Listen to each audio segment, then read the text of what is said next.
اب مجھے جو آپ کو بات بتانی ہے وہ یہ کہ کیا المستخرجات علی الصحیحین کی جو احادیث ہیں کیا وہ صحیحین کی احادیث کا درجہ رکھتی ہیں، یا چونکہ ہم صحیح بخاری پڑھ رہے ہیں تو صحیح بخاری پر اگر جو استخراج ہوا ہے تو کیا المستخرج علی الصحیح للامام البخاری کی جو احادیث ہیں وہ صحیح بخاری کی احادیث کا درجہ رکھتی ہیں، یا کم از کم یہ لازم ہے کہ کل کے کل احادیث صحیح ہیں،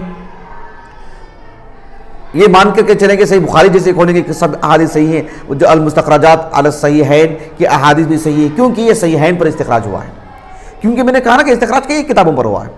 اب دیکھو ہمارے پاس ایک کتاب ہے، میں آگے بتاؤں گا آپ کو انشاءاللہ۔ تو نقطہ واضح ہو گیا، آپ کو موضوع واضح ہو گیا۔ اس سلسلے میں جیسا کہ میں نے کہا کہ کچھ محققین نے یہ بات کہی ہے کہ المستخرجات علی الصحیحین کی احادیث کا فائدہ، کئی فائدے ہیں، ایک فائدہ یہ بھی ہے کہ وہ ساری کے ساری احادیث کیا ہوں گی، کیوں؟ اس لیے کہ وہ استخراج کس پر ہوئی ہیں، وہ کس پر مستخرج ہیں، وہ اس کا استخراج کا معاملہ صحیحین پر ہوا۔ اب دیکھو عالم اسلام کے ایک عظیم عالم دین محقق جو علوم الحدیث معروف کتاب، ہم لوگوں نے جامعہ دارالسلام مرابط میں یہی پڑھی کتاب، مقدمۃ ابن الصلاح، ابو عمرو ابن الصلاح رحمہ اللہ کی، عثمان بن عبد الرحمن 7ویں صدی ہجری کے ہیں۔ آپ کی یہ جو کتاب ہے مقدمۃ ابن الصلاح، اس میں تقریباً 65 انواع ہیں۔ کتنی؟ اس کی جو سب سے پہلی نوع ہے وہ ہے معرفت الحدیث الصحیح، معرفت الحدیث الصحیح۔ معرفت الحدیث الصحیح میں سب سے پہلے آپ نے حدیث صحیح کی تعریف کی، اور حدیث صحیح کی تعریف پر اترنے والی جو کتابیں ہیں اس کو بیان کیا۔ امام بخاری کے صحیح ہے، امام مسلم کا صحیح ہے، مزید مباحث بھی۔ اس سلسلے میں آپ نے حدیث صحیح کی جو تعریف ہے الصحیح، معرفت الحدیث الصحیح، اس سلسلے میں کچھ فوائد ذکر کیے۔ وہ فوائد 8 فوائد ذکر کیے۔ کتنے؟ 8 فوائد۔ اس میں جو 5واں فائدہ ہے، 5واں فائدہ جو ہے آپ نے المستخرجات پر گفتگو کی کہ احادیث صحیحہ پر، احادیث صحیحین پر جو استخراج کا جو معاملہ ہوا ہے اس کو آپ نے بیان کیا۔ اس کو بیان کرنے کے بعد آپ نے جو کتب مستخرجات ہیں اس کے فوائد پر روشنی ڈالی۔ کس پر؟ وہ مجھے نہیں بیان کرنے کیونکہ وہ ہمارا موضوع نہیں ہے، آپ نے مستقل مباحث ایک پڑھ لیا ہے وہ کتب المستخرجات پر۔ تو جو الکتب المستخرجہ ہیں، المستخرجات، ان کتابوں کے فوائد کیا ہیں؟ حافظ ابن الصلاح رحمہ اللہ نے یہاں 2 فائدے ذکر کیے ہیں۔ کتنے؟ آپ کی ایک کتاب یہاں پر ہے ہمارے پاس، صیانت صحیح مسلم، اس میں ایک الگ آپ نے ایک فائدہ ذکر کیا، وہ میں آپ کو بتاؤں گا۔ 2 فائدے جو آپ نے ذکر کیے ہیں، دھیان دیجئے گا۔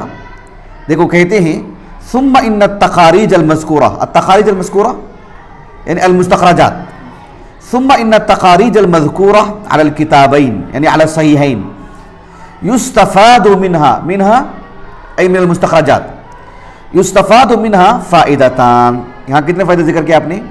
2 فائدے۔ ایک فائدہ یہ بتایا کہ احداہما علو الاسناد، ایک فائدہ یہ بتایا، ایک دوسرا فائدہ آپ نے یہ بتایا، دھیان دیجیے، والثانیۃ الزیادۃ فی قدر الصحیح۔ کیا فائدہ بتایا؟ الزیادۃ فی قدر الصحیح لما یقع فیہا من الفاظ زائدۃ وتتمات فی بعض الاحادیث تثبت صحتها بهذه التخارج لأنها واردة بالأسانيد الثابتة في الصحيحين أو أحدهما وخارجة من ذلك المخرج الثابت واللہ اعلم۔ یہ آپ نے کہا، حافظ ابن صلاح رحمہ اللہ نے کہا کہ احادیث صحیحین کی ایک حدیث لے کر کے اس پر استخراج ہوتا ہے نا۔ جب ایک حدیث پر استخراج کریں گے تو جو المستخرجات ہیں، جب وہ حدیث اس میں مؤلف اپنی سند سے لے کر کے آئیں گے تو ہو سکتا ہے اس میں کئی فوائد ہوتے ہیں۔ ایک فائدہ یہ بھی ہوگا کہ ایک زائد کلمہ بھی اس میں ملے گا، کوئی زائد بات بھی اس میں مل جائے گی، حدیث کا کوئی تتمہ اس میں مل جائے گا جو صحیحین میں نہیں ہے یا صحیح بخاری میں نہیں ہے، جو صاحب المستخرجات سے یہ فائدہ ہمیں ملتا ہے۔ تو اس وجہ سے چونکہ صحیحین پر استخراج ہونے کی وجہ سے کبھی زائد کلمہ ہو تو زائد حکم میں بنے گا نا، ایک اس سے بھی ایک مسئلہ بن جائے گا نا۔ ہو سکتا ہے اس میں سبب ورود معلوم ہو کسی شخصیت کا نام معلوم ہو، اس میں کوئی خاص بات اور معلوم ہو جاتی ہے، کئی فوائد جو ہے مطلب متن میں ہمیں ملتے ہیں. تو کیا اس تناظر میں یہ کتب المستخرجات یہ درجہ رکھتی ہیں کہ سارے احادیث صحیحین کی طرح صحیحین کے حدیث کی طرح ہیں، اور اس سے بھی جو ہے مطلب وہی فائدہ ہوگا جو صحیحین کے حدیث کا فائدہ ہوتا ہے. یہ بات آپ نے کہی بطور فائدے کی کہ گویا کہ مستخرجات سے کوئی حدیث ملتی ہے آپ کو تو صرف علو الاسناد کا فائدہ نہیں ہوتا ہے، بلکہ متن میں کوئی زائد کلمہ ملتا ہے تو وہ بھی آپ کو فائدہ ہو رہا ہے، شرعی اعتبار سے اس کی بھی ایک حیثیت ہو جاتی ہے. یہ فائدہ ہوتا ہے. یہ آپ بتا رہے ہیں کون؟ ابن الصلاح رحمہ اللہ. ابن الصلاح نے صرف 2 ہی فائدہ یہاں پر بتائے ہیں. یہاں پر ایک اور فائدہ بھی آپ نے بتایا ہے. اہل علم نے ان پر استدراک کیا.